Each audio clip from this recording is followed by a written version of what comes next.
Hi everybody, Craig here.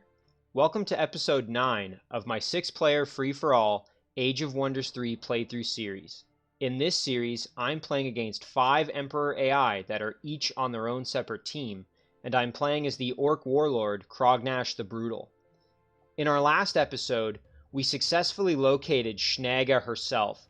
So Shnaga is the first of our 5 opponents that we've encountered, and she's a goblin rogue.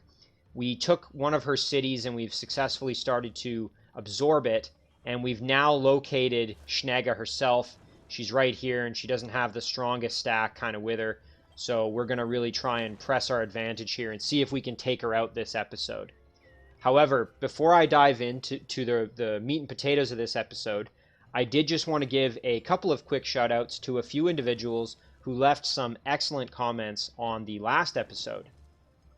The first of those is from Casper Eklund, and Casper pointed out that I'm going to hopefully be getting some Archon casters soon, and that's going to be as a result of a quest that I'm currently doing, Kill the Fairies here, and that's going to reward us potentially with a vassal proposal and 2 Archon Revenant casters. What's important here is that these Archon Revenant casters both have Heal Undead, and that's going to be very useful for us in a couple of different ways. One of those is that we could end up getting one of them in a stack here with Dominus, our Vampire King, and Dominus is an undead hero, as we've talked about previously. You can see here he's undead. Now, thankfully, I was able to produce a nourishing meal item for him so he can actually heal, but it would be kind of nice to have an undead, a heal undead ability in this stack as well to further reinforce Dominus. Also, if Dominus acquires any undead units thanks to Control Undead, then we'd be able to maintain them using those Archon Revenant casters. Casper also points out that I have quite a bit of excess mana coming in here. I have a lot stored up, and I have a really strong mana income, and that a good use for that would be to actually make some additional items, in particular maybe some healing items. So if we jump over to Toldran here, you can see that I actually have an Arcane Item Forge. This is where I've been producing items for my heroes. So once I'm done producing this hospital, I could make a couple of items to, again, augment my heroes, and I think that's a great suggestion there from Casper. The next set of comments comes from Ahmed Sultan. And Ahmed pointed out something that I'm a little bit embarrassed that I didn't actually notice myself, and that's that when I took the city of Parab here, this city was actually Shnaga's throne city, and I didn't even notice while I was in the middle of the battle, or while I was kind of leading up to sieging the city, but I actually did successfully conquer her throne city.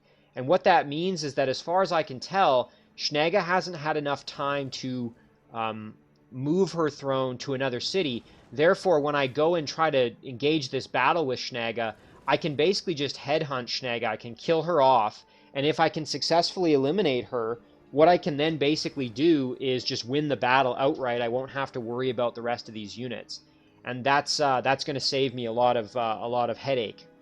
So great suggestion there. Great.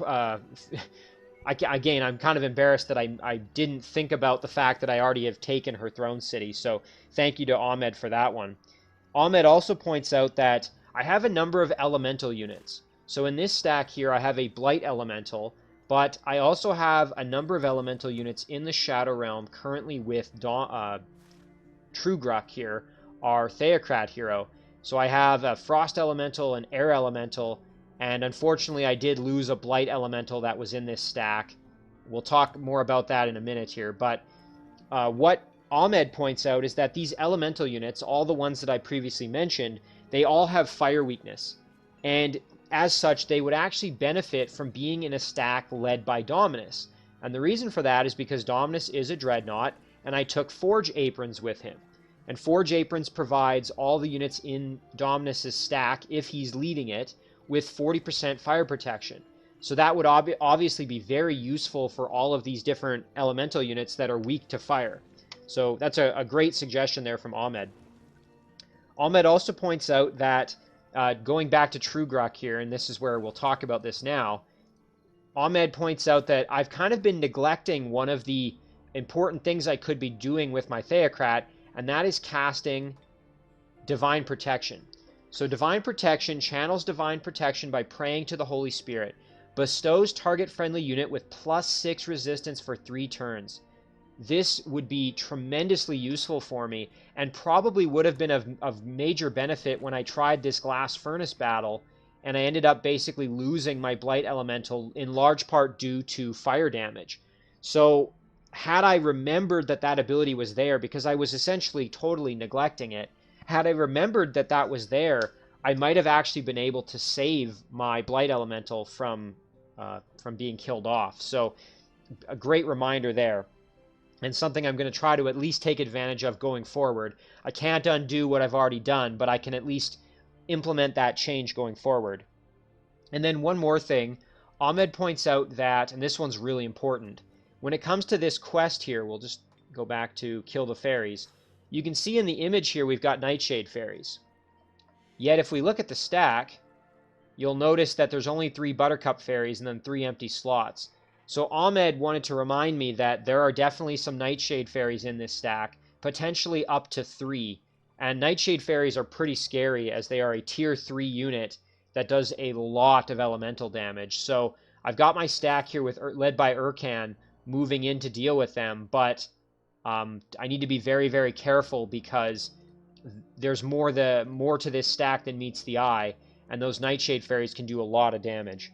So big thank you to Ahmed for all of those fantastic suggestions. The next set of comments comes from Can Dennis, and Can points out a couple of things here.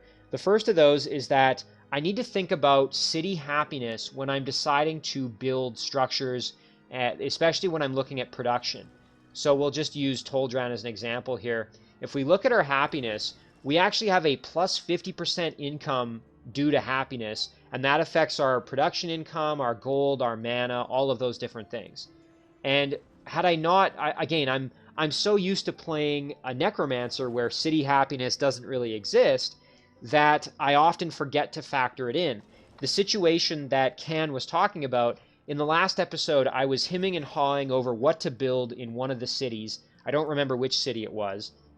We can take a look here. Let's see if I can figure it out. I think it might have been in... Was it in this city here? Anyway, I can't remember which city it was. Might have been our Goblin city, maybe. Yes, it was. Okay, it was in Srock. And we have 63 production income currently. And I was sitting there going, oh, well, if I build a siege workshop, that's going to give us plus 10. That's not going to get us to 75. However, our city happiness is currently at plus 15%, meaning that not only would we get 10 extra production, we would get plus 15% of the extra 10, meaning that we would actually get a little bit more than that. So that might be enough to push us to 75.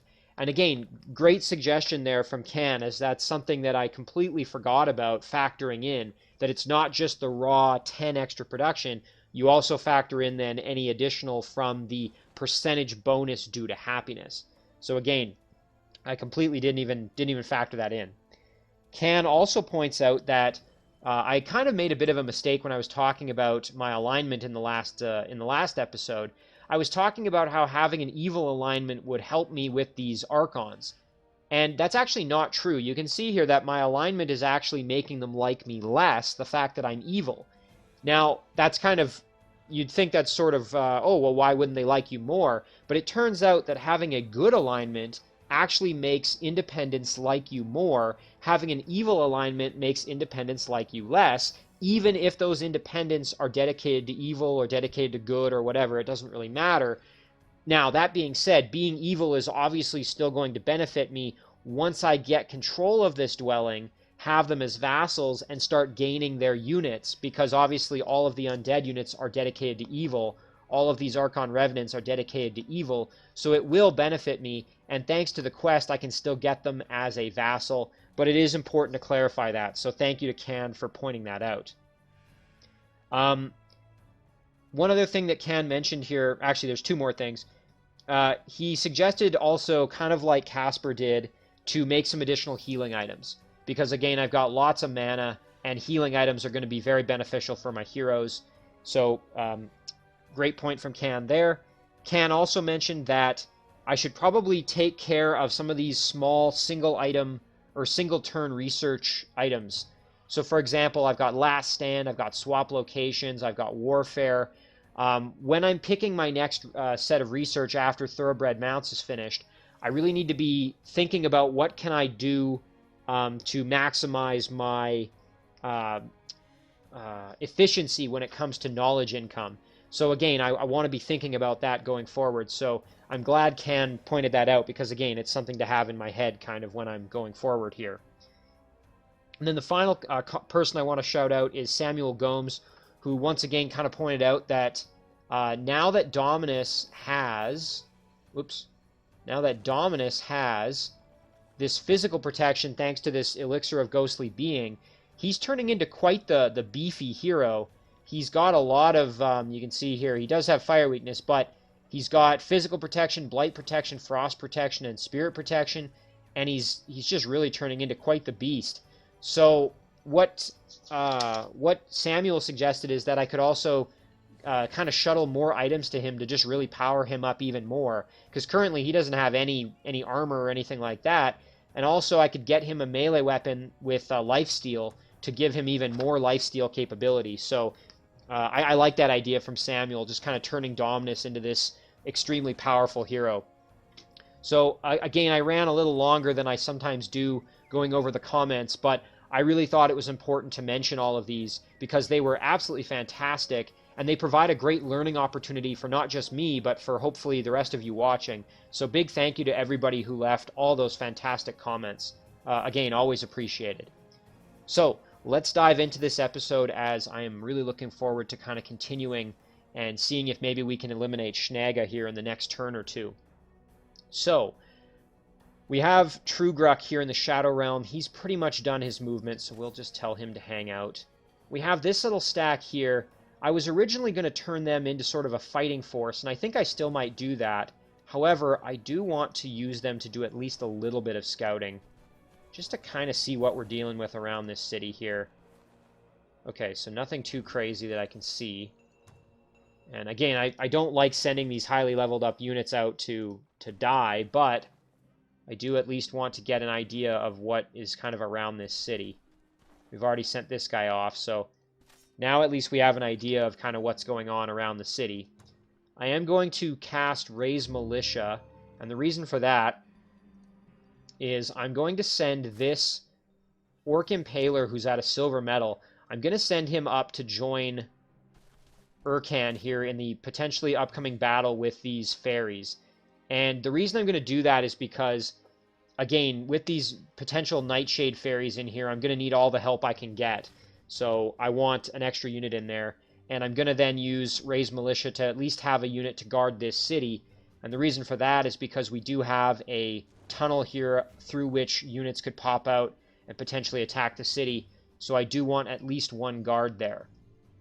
Okay, so we're going to end our turn there. I think that pretty much takes care of everything. So now the big question is Shnaga going to do anything?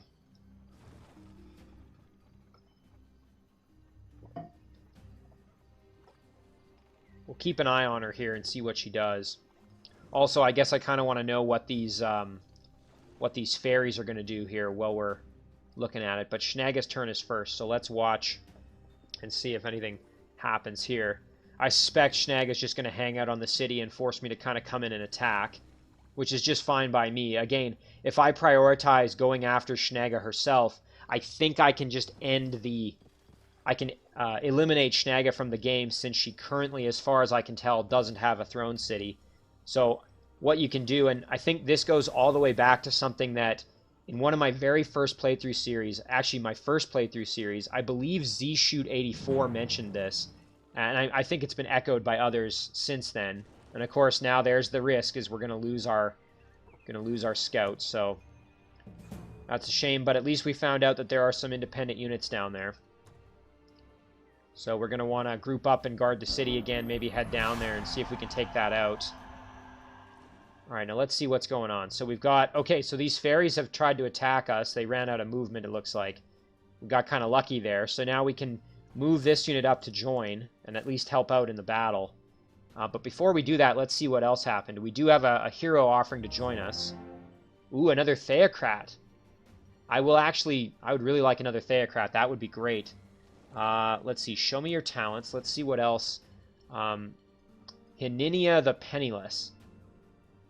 Oh, we have Vow of Poverty. Unfortunately, not really going to be as beneficial because we already have Inspire Loyalty, but still some potential here. So this is a Goblin hero. Let's see what... Nothing else really aside from Devout and Vow of Poverty. Nothing else too crazy. Another Theocrat would be awesome. Again, there's opportunity here to use the Theocrat to build up an army using Convert. So I think I will take her. So she joined me in the Throne City. So we'll have to then allot her points here. So we're definitely going to grab Bestow Iron Heart to have healing.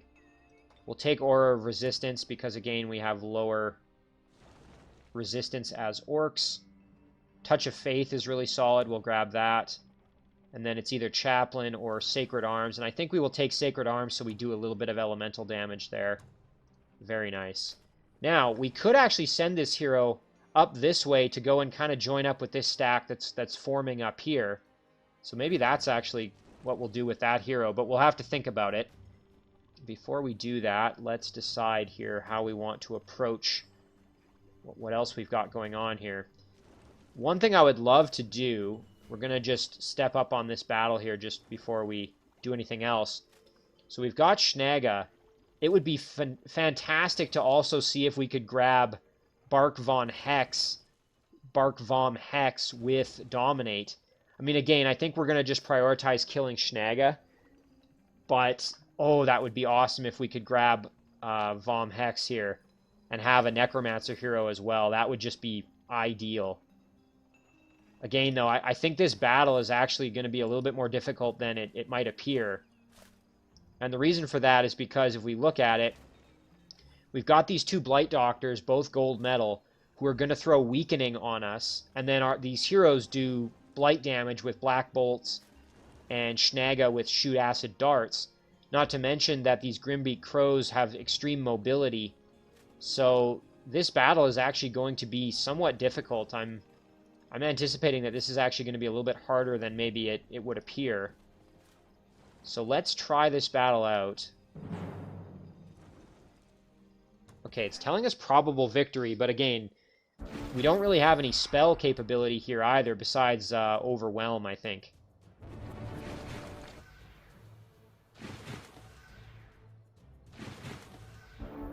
Okay, and I wouldn't be surprised if they start throwing Stiffen Limb on me here from the Necromancer. And they did, so you can see on our Shock Serpent here we've got Stiffen Limbs. So that's kind of annoying, as that's going to limit our... We'll just take a look at what it does. That limits our defense and our melee damage, as well as our movement. So, and it's something that it won't go away until the end of battle. We don't currently have Break Control or Dispel or anything like that, so unfortunately we're going to have to just suck this up until the end of battle, which is really unfortunate. Now, we do have Nourishing Meal, so I think we'll put that on our big beetle here. Now, again, I'm going to try and prioritize just going straight for Shnaga, who's over here. So I think we will kind of send our units over this way a little bit. Send Crognash over. The Shock Serpent, we'll move the Shock Serpent in. Light Elemental's coming in for the party as well. And again, we're gonna really try and see if we can take out Shnaga. There's another Stiffen Limbs. Ugh. Hopefully that used up all of his casting points for the battle here. Vom Hex here. Let's take a look. Okay, so no more Stiffen Limbs at least, but yeah, two of our units are going to be really kind of hamstrung by that, which is not good. Okay, so where is... Shnaga's right there, so we're going to try and move in here and see if we can get in a position where we can deal big damage to Shnaga. Now, unfortunately, we are probably going to get weakened by both the Blight Doctors here, so I may have to almost kind of sacrifice a unit if I want to... if I want to go in for the kill. And I'm perfectly willing to do that. I mean, obviously, it's not going to be ideal, but get our Blight Elemental in there. Now, I would really like to get Dominus in there such that we could go after Vom Hex with a Dominate just as the battle's about to end. We'll have to kind of see if that's a possibility here. Do a little bit of damage to the crows, why not? So here come the weakens, I bet. They had a Dispel. Oh, there's a weakened, there's a weakened. Yeah, Vom Hex stepping up to do some damage.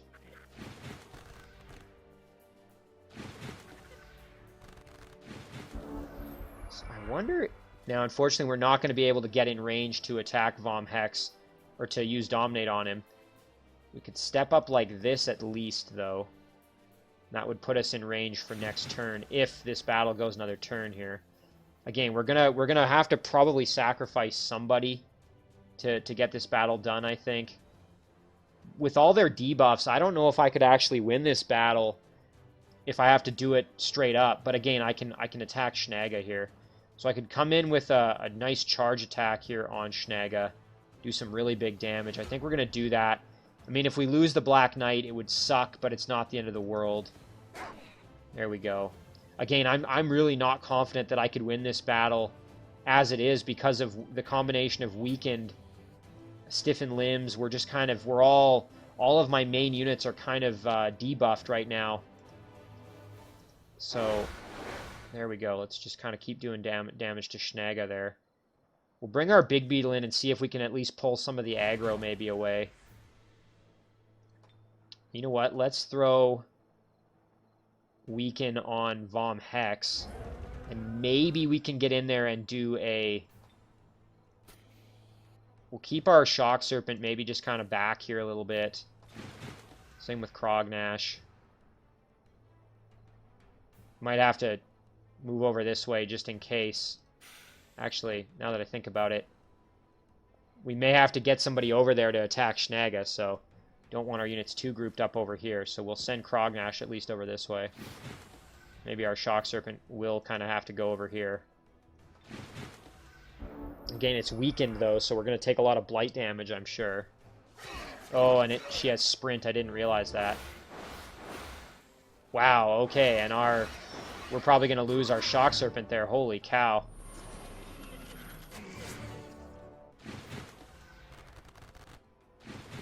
Well, thank goodness our Shock Serpent didn't go down. Boy, oh boy, though, that is devastating. We're going to run as far away as we possibly can. So, now we can't really get to Shnaga very easily. We can do some damage here. There we go. Now with Crognash, we could move in and try and finish her off. I don't think we're going to be able to make it there, honestly. Again, with Dominus, it would be great to at least get in there such that I can go for the... You know what, with Dominus, we can probably get in there and get the kill using our musket. However, can we make it in there with Crognash? Again, the battle will end as soon as we kill Shnaga, I think. Pretty sure. We're going to kind of have to gamble on that, because otherwise I don't think we can win this battle. Ooh, yeah, that's not going to get the kill. Okay.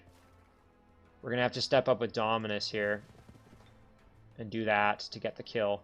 Oh, that's such a shame. I really want to get this Necromancer. Oh, if he was one step closer, but then I wouldn't be able to get the kill, so we'll just do it with Dominus here. Okay, and that wins the battle for us. So unfortunately, we did lose that one cavalry unit. It's a bit of a shame. However, we did kill Shnaga, and yeah, that again, I don't think we could have won this battle. I really don't think we could have. With their combination of debuffs that were thrown at us, and our inability to get rid of them, I don't think we could have won that battle straight up. So I'm really glad that that worked out the way it did, actually. So now let's take a look at the items that we got here. So this is going to be very good for us. So now with Dominus, we can equip some extra health. Very good for him. We'll give him the weapon, although it's kind of useless. Bloodthirsty is really not going to be of any benefit because you need to have units that can inflict bleeding. But we'll leave it with him for now. We can always sell it if we don't need it. Black Wand, that's pretty good. I suppose one of these we should probably give to... I think we'll drop the Black Wand. We'll give the Black Wand to Crognash. So now he has some elemental damage at least.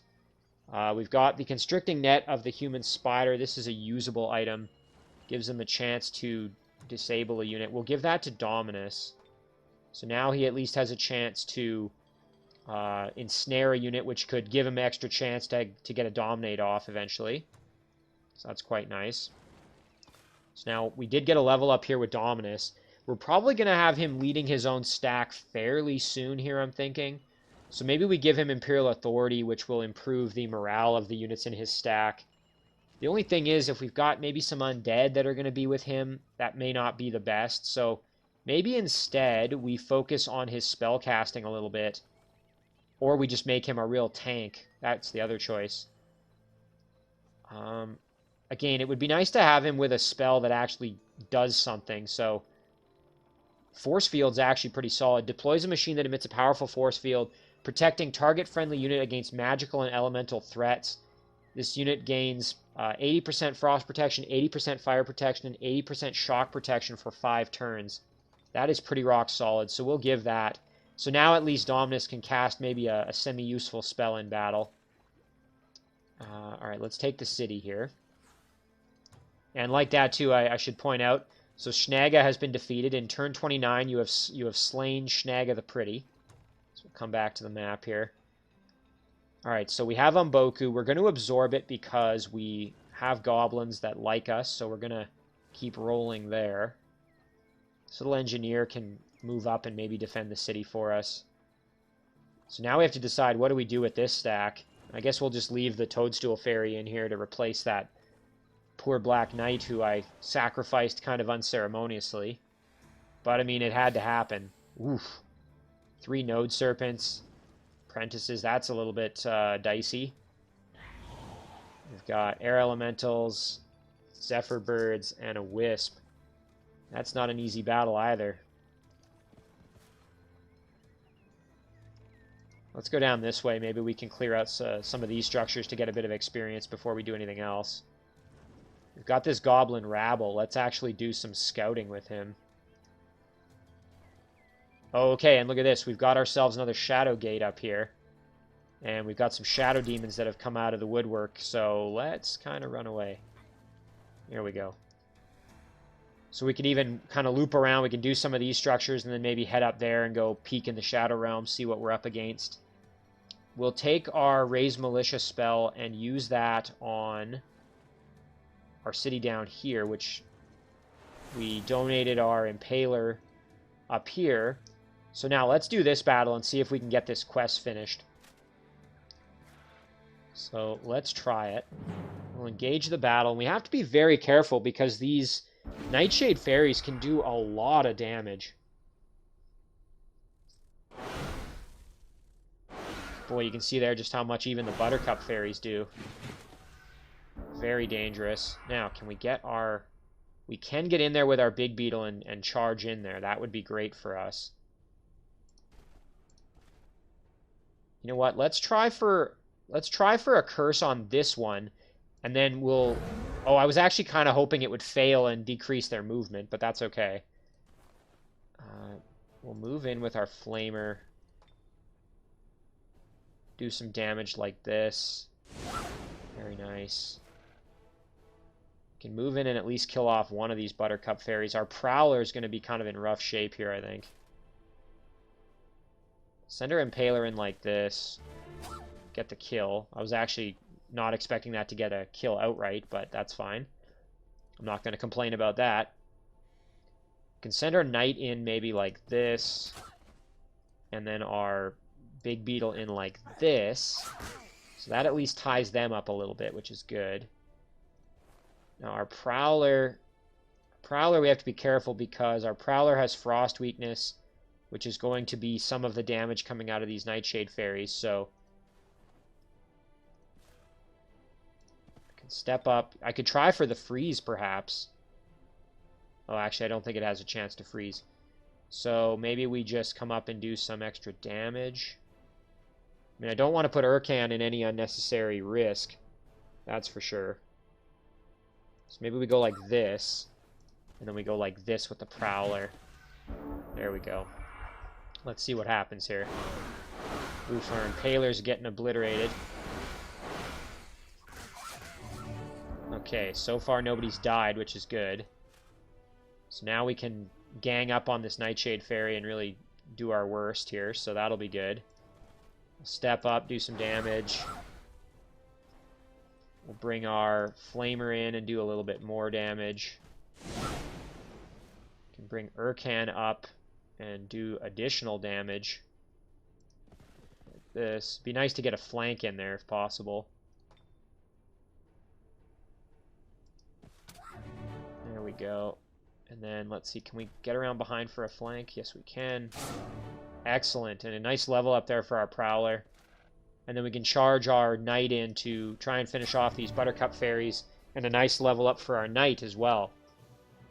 So very, very good battle. Nobody died. We had a lot of good level ups there. Our Big Beetle is now gold medal. Our Knight is now silver medal. Our Prowler is now silver medal. So everybody's doing pretty good there.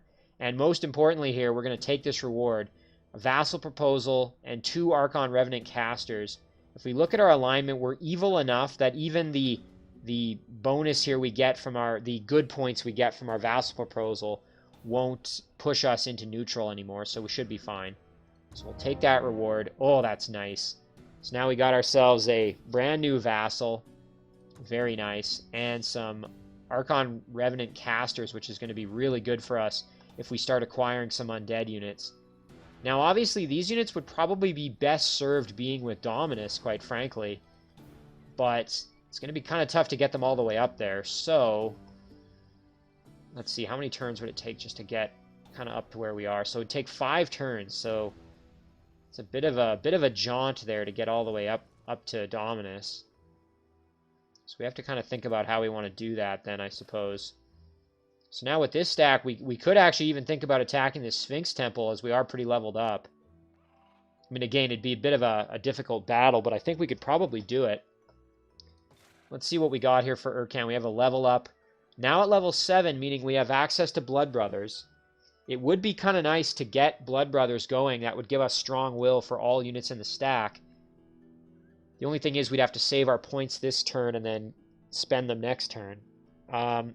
I think I'm actually going to take Phoenix Warrior, however. And the reason for that is because Blood Brothers is probably more useful in a way for our Orc units, because they have a little bit lower natural resistance. And most of the units in this stack are not Orcs. It's just our Priest. So I think we're actually going to be okay without it for a little while. I mean, the strong will part is nice too. But the reason I'm going to take Phoenix Warrior is because A, we have a decent amount of casting points with Urkan here. And B, what this does, it bestows Resurgence upon a target-friendly unit. When a unit with Resurgence dies, it is resurged at the end of combat if its owner is victorious. This will allow me to basically have one unit be kind of a sacrifice, so it can move up, tank all the damage, take a bunch of hits, and if the unit dies, it doesn't really matter. I'm still in good shape. So I'm going to take Phoenix Warrior. And that might come in handy here if we want to attack the Sphinx Temple.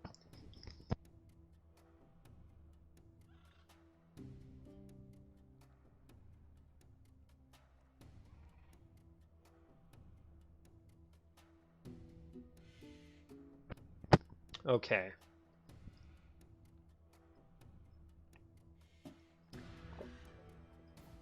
So now we have to decide here, what the heck do we do with these Archon Revenant Casters? Again, I'm really tempted to send one or both of them up to join up here.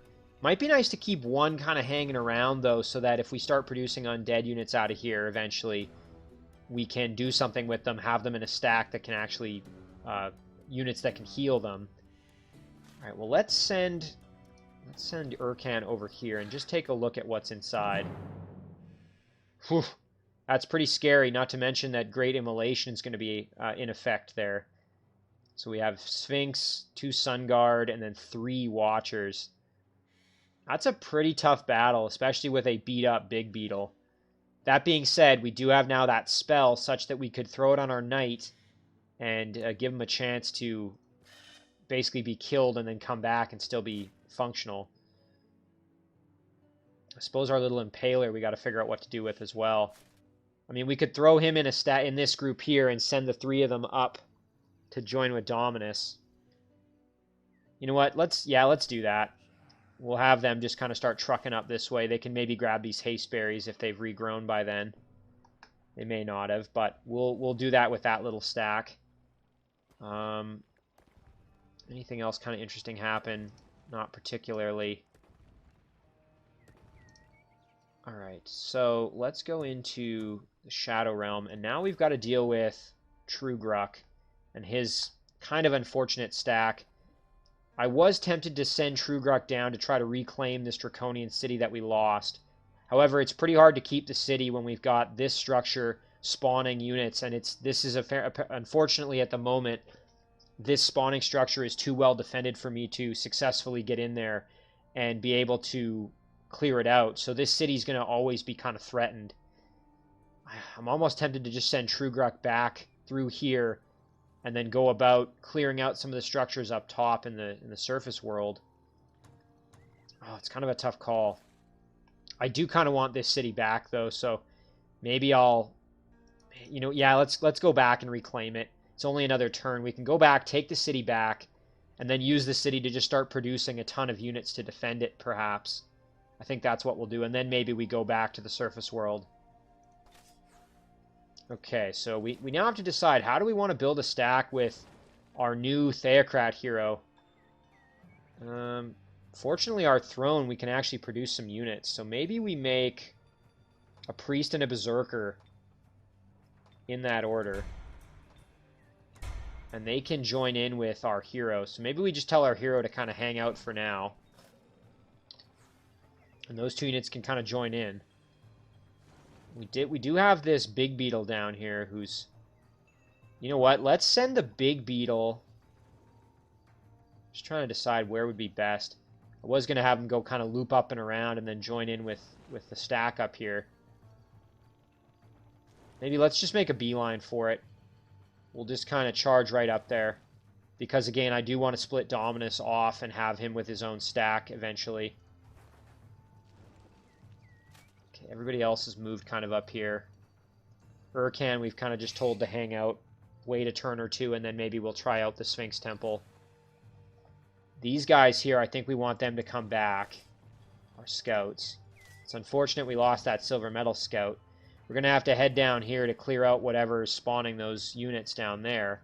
And I think that's where our Theocrat's going to come in handy. We can build up a little stack, send our Theocrat in, and maybe we can clear out some of these type of structures as well. We'll have to see. Alright, over to Lyrian. We'll do our production now. So we've got a decent amount of gold, which is excellent. So now we have to decide what do we want to build. So with Lyrian here, let's do an observatory and just improve our knowledge income a little bit.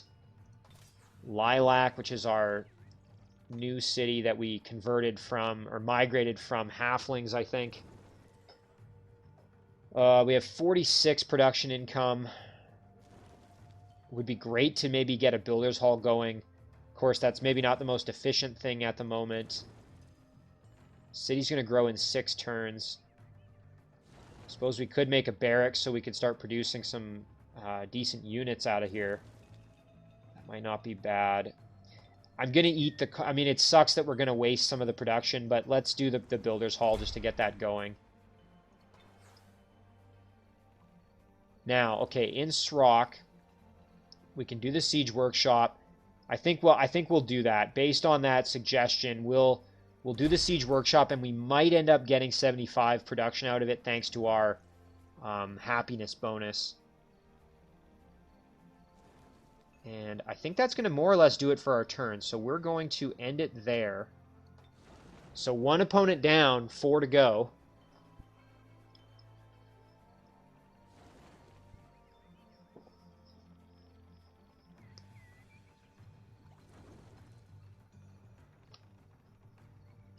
So while this turn is flipping over, I got to kind of think about where I want to go now with Crognash and Dominus, and at what point do I eventually want to split Dominus off. I'm going to need to have strong enough units that Dominus can actually clear out structures and doesn't put Dominus in any unnecessary risk, of course. Could try out this tomb. That might not be bad. Especially with Dominus here, we could try and control some undead and get him a few friends.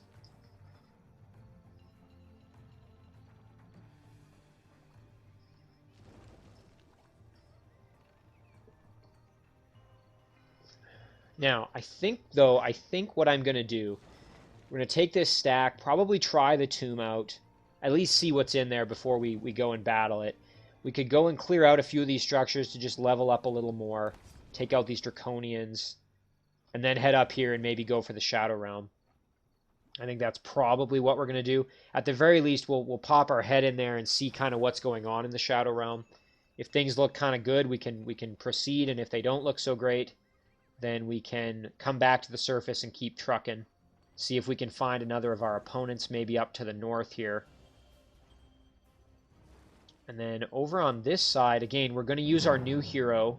Yeah, so kind of expected that we were going to get attacked. I'm going to do this one manually, and the reason for that is I'm just going to do a little bit of damage to one of these units if I can.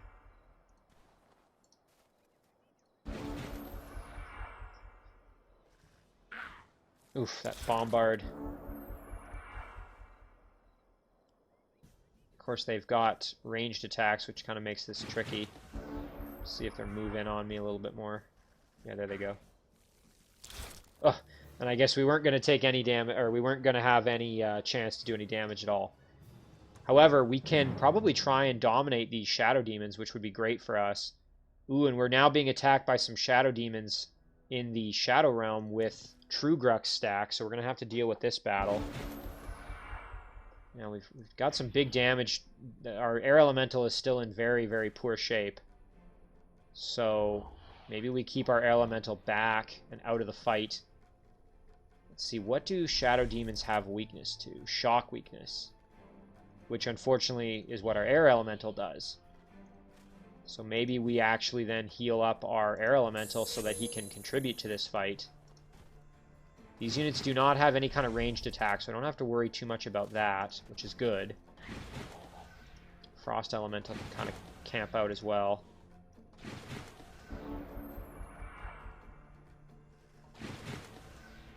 Alright, now how much can they move here? Maybe we back off, actually. Let's see, can they... The reason I'm going to back off is I can then throw another buff on my unit. I can put Touch by Faith on my Frost Elemental. Very nice. Okay. So yeah, we're still out of their range, which is good. Give them one more chance to kind of move up on us here. There we go. So now we can start laying into them with some big damage, hopefully. Oh, that physical weakness of our Frost Elemental really not benefiting us there. We might have to use our Grunt as a bit of a sacrifice unit, or not sacrifice, but a tank unit. So why don't we could throw Divine Protection on. Are we going to really take... We will take some spirit damage. We could at least mitigate some of that. I don't know if that's really going to help all that much. What kind of chance do we have to entangle? 45% chance. It's not terrible. Okay, let's put our Grunt right here. And then what we'll do is we will... Let's see. Our Air Elemental's going to be able to probably survive a fight here with at least one of them. So, True Grux, oof, but if he gets meleeed, he's going to die. So, I don't really want to risk him going in there, I don't think. We could put Instant Wrath on our Grunt, maybe. Yeah, let's do that. And then now with our Mystic...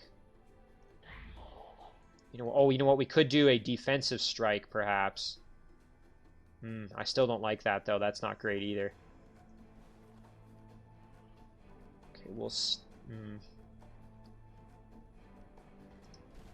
Jump around. We're not going to do a ton of damage, but we'll do a little bit. Our Air Elemental can kind of step up like this. Our Frost Elemental like that. Of course, this unit can come around and attack the Mystic, but they should be able to survive even if they get attacked. Yeah, there we go. Oof, and they got attacked by both. Yikes. Okay, we'll throw Werepanther on just so we have a bit of health back.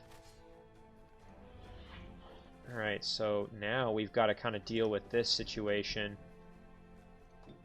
Now we've got a 60% chance to entangle, which is pretty good. Let's try it. Oh, that's unfortunate. Really unfortunate. Okay, here's what we're going to do. We're going to use our Air Elemental. We're going to jump around behind, turn this one around, and then get the finish like this. Very nice. Okay. And now we can jump in behind here, do a defensive strike, and get the kill. Excellent. So we took a bit of damage, but we ended up coming out of it okay. We got some experience as well, which is nice. It'd be great once Trugruk has conversion, or convert, I should say. We could have tried to convert those units, which would be very useful for us. All right, so we can move up here. So we'll do that battle momentarily, but let's figure out these items that have arrived first. So we did have a torso item arrive for Urkan, some extra armor, which is great. A little bit more defense for him. Another item arrived for Trugruk here. He now has a musket ability, which is good. Yeah, domain invasion here. You can see these units have kind of started to encroach on our city a little bit.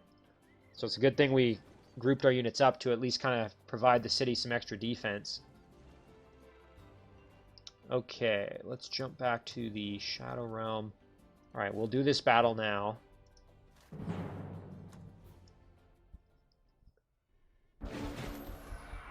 Okay, so we've got ourselves an Air Elemental and a Wisp to deal with. So, let's throw Bestow Ironheart on the Air Elemental, I think.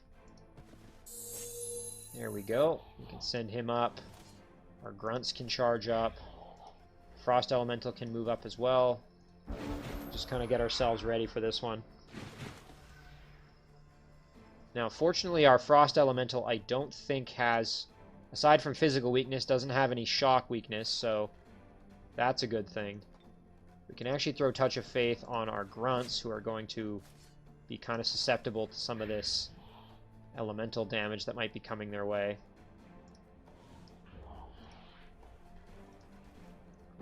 Alright, let's see what happens. I'm hoping they come out to attack me. Yeah, there they go.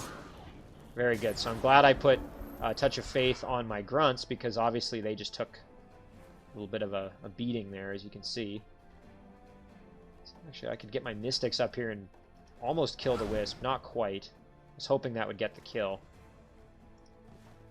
Alright, let's see what kind of damage do we do. Not that much. Let's just kill the Wisp off. There we go.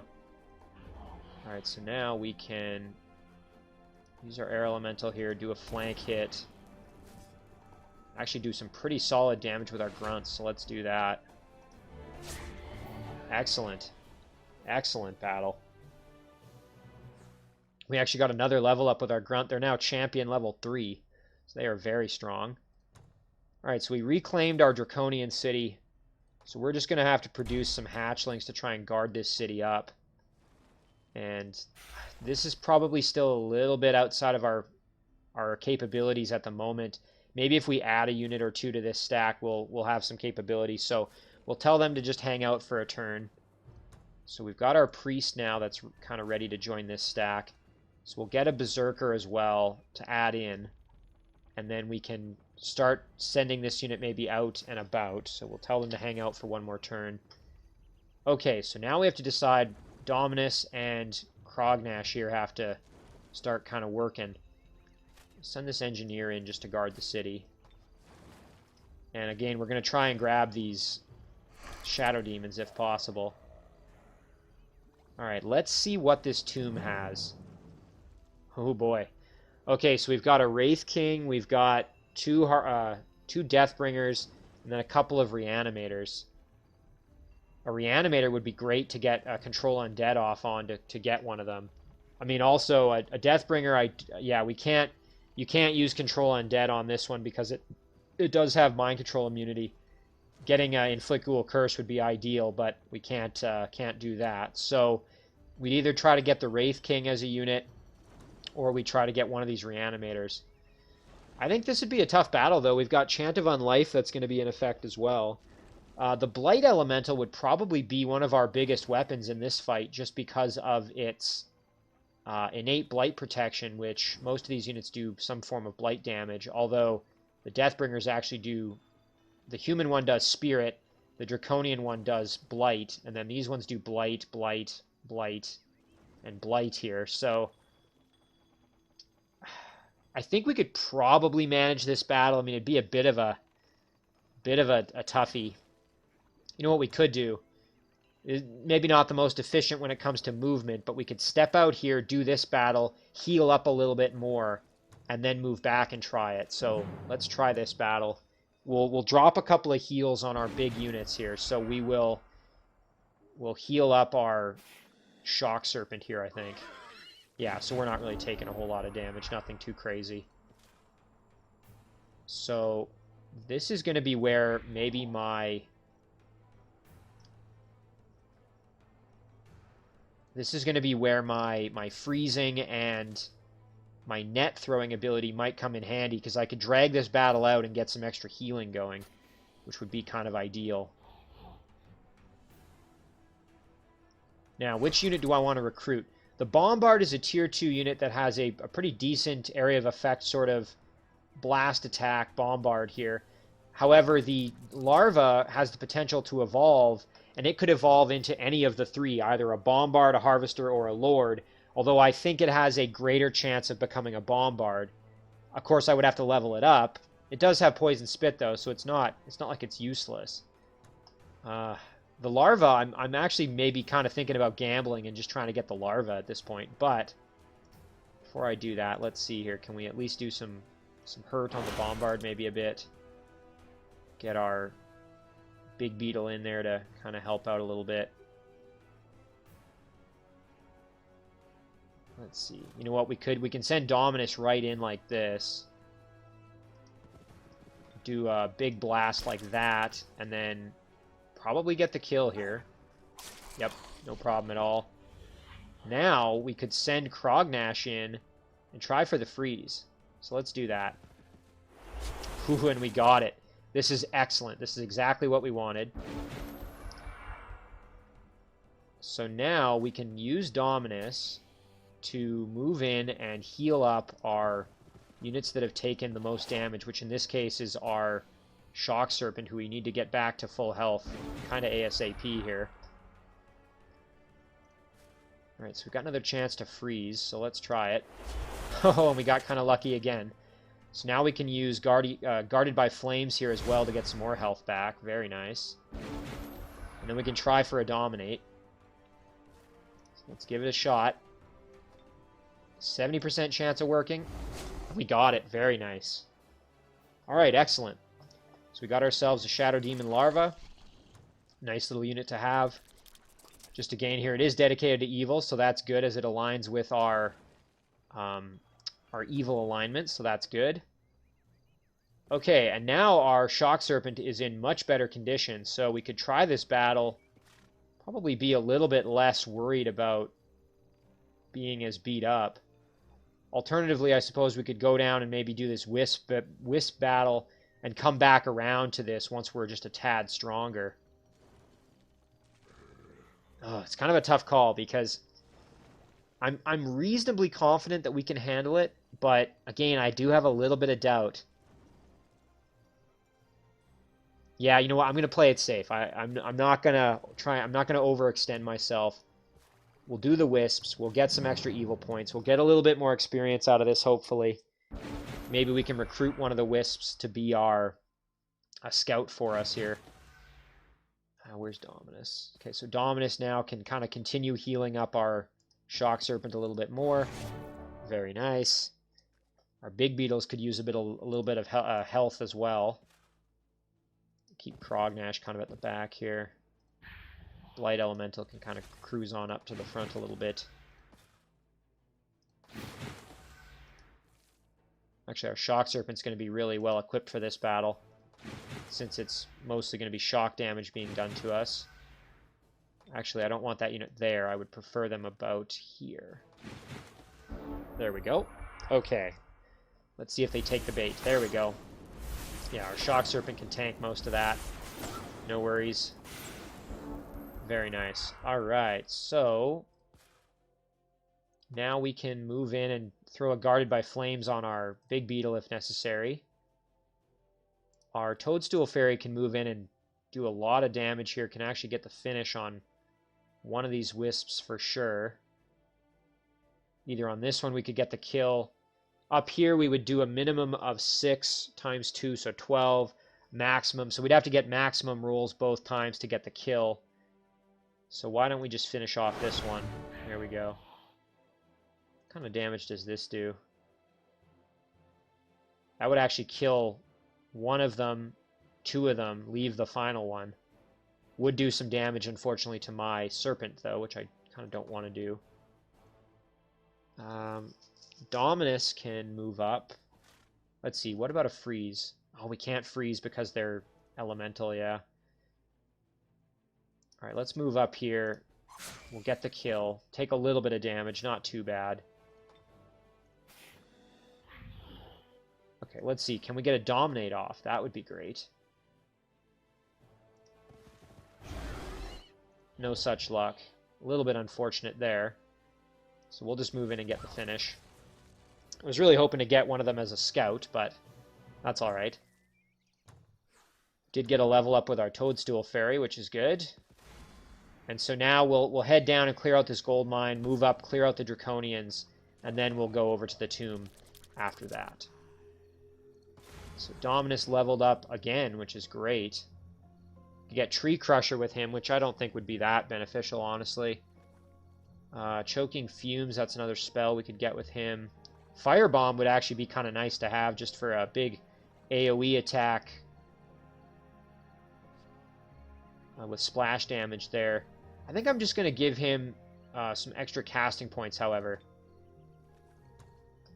There we go.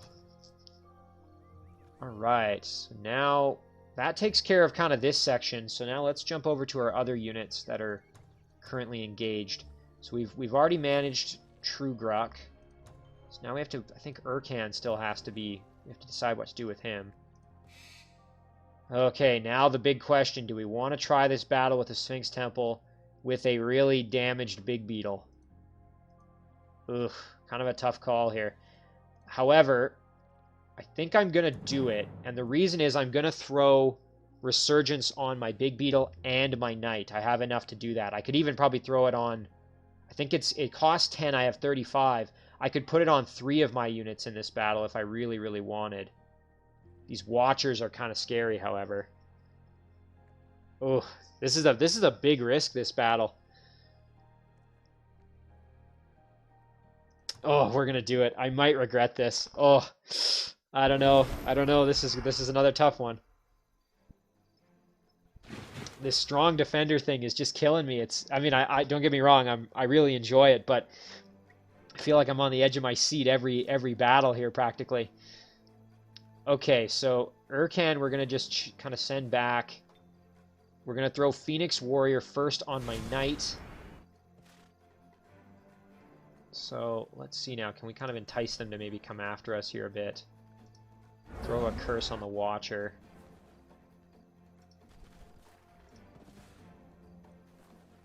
Again, I don't want to group my units up or anything like that, as we've got the Sphinx here who can hit us with the Sun Disk. The thing I'm worried about, though, is this Doomgaze has a chance to petrify. And if my units get petrified, then they're in big trouble. I probably should have considered that before doing this battle, honestly. Because that could really end poorly for me.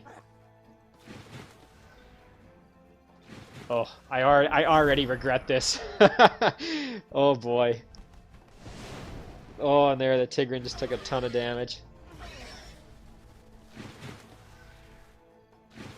Okay, well, my Knight can go in there and just do big damage, which is good because we've got Phoenix Warrior on him. Hang on now, what can my Crusher, my Big Beetle do? My Big Beetle could charge right in, do some pretty heavy damage to the Sphinx. All right, we'll throw Resurgence on our Big Beetle as well. And we could charge in there and attack the Sphinx, and then we could charge in there and probably finish the Sphinx right off. Which would probably be a good move, I think. Alternatively, we could go for the Watcher. I think we'll do this, though, as that kind of ties a lot of units up. And then, hopefully, we'll get the kill. I think we'll be in good shape to get the finish. Oh, and we didn't. That's really a shame. I'm going to put my Flamer at risk here. If my Flamer goes down, it's not the end of the world. We'll do this. So now at least the Sphinx is dead, which is a big deal for us. Our Priest over here is going to kind of have to just fight these Sun Guard, unfortunately. The Prowler, again, if the Prowler dies, I'm not that upset, admittedly. We'll go put the Prowler up here in defense mode. Try and protect our Flamers a little bit. Okay, very good. Did his job. Oof. Flamer still got killed. Okay, so now we have to decide how do we get out of this situation. So our Priest is going to move up like this and turn the Sun Guard around. Very good. So that frees up our cavalry to do some work here. Now, Urkan could either charge in and kill the Watcher, or we could throw Resurgence on our Prowler. Again, though, if the Prowler goes down, I'm not that upset. I think it would probably be beneficial to kill off the Sun Guard, frankly, at this point.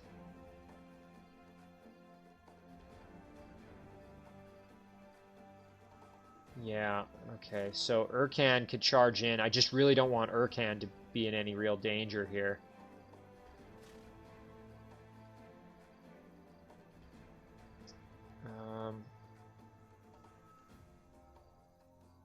Okay, we'll do this.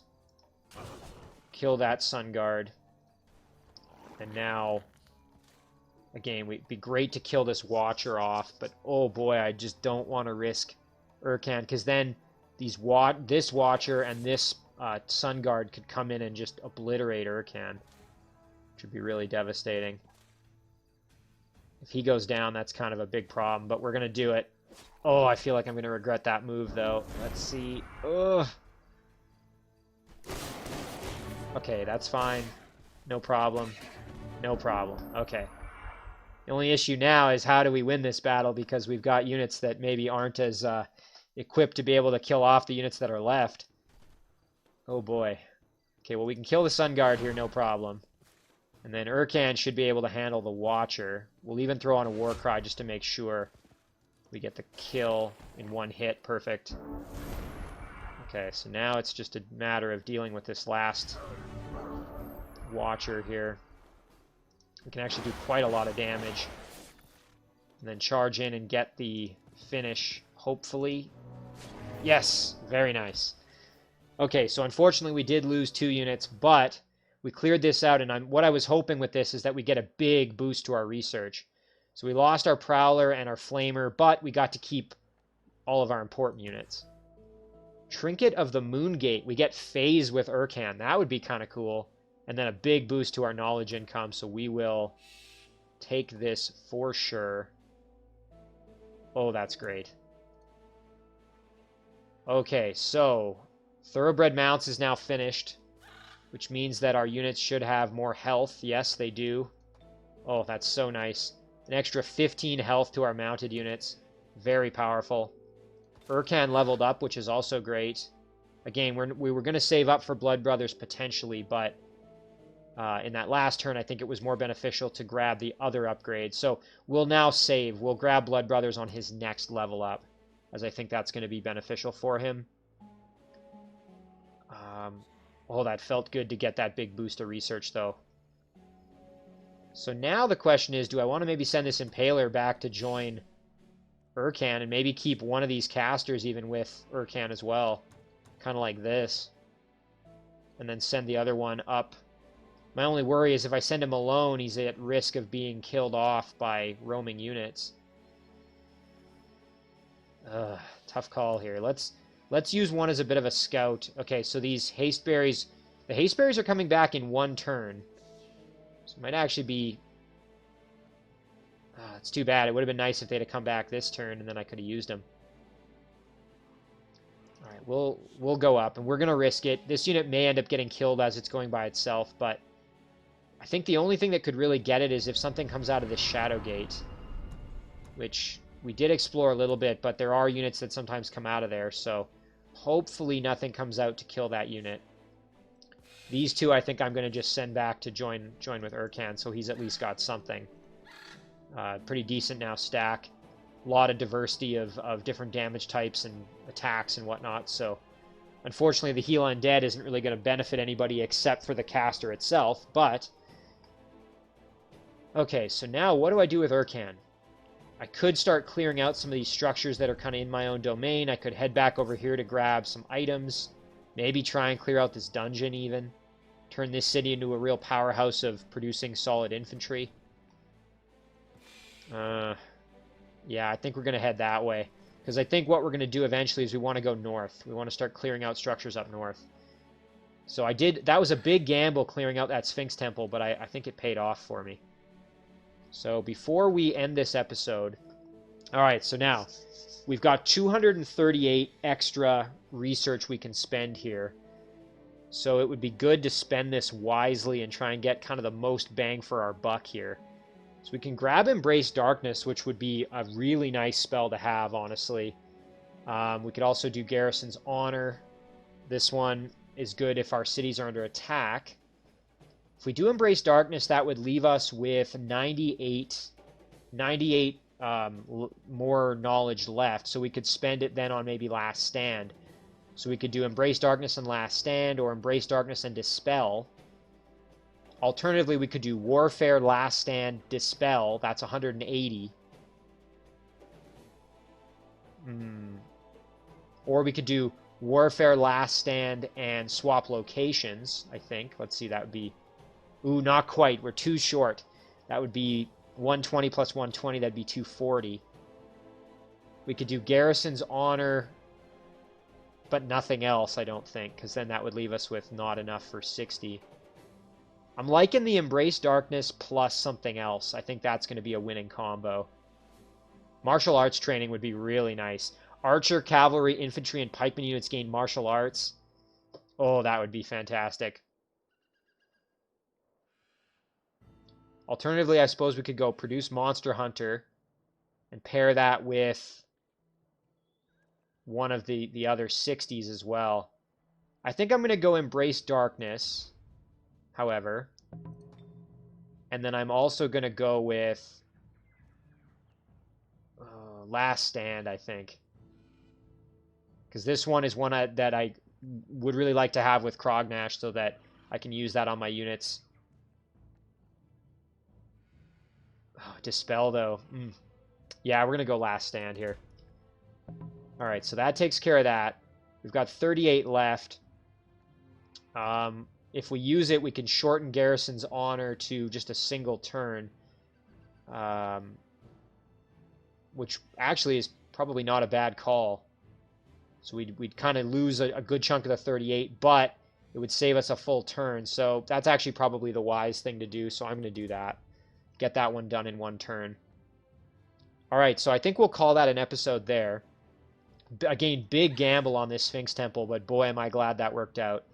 So, just to kind of sum up here, we took out Shnaga. Dominus and Crognash, their stack is still in pretty good shape, although we did lose our cavalry. But all in all, this I think was a pretty decent episode in terms of progress. So we're going to save this one here.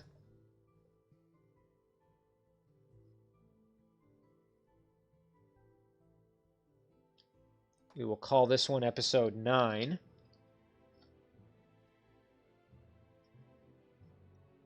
And as always, guys, thank you very much for watching. I really do appreciate it, and I will see you in the next one.